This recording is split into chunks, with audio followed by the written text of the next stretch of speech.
There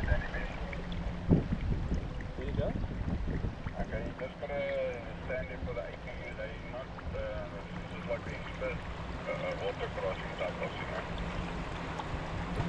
No problems, I'll be here until you come to as well. So.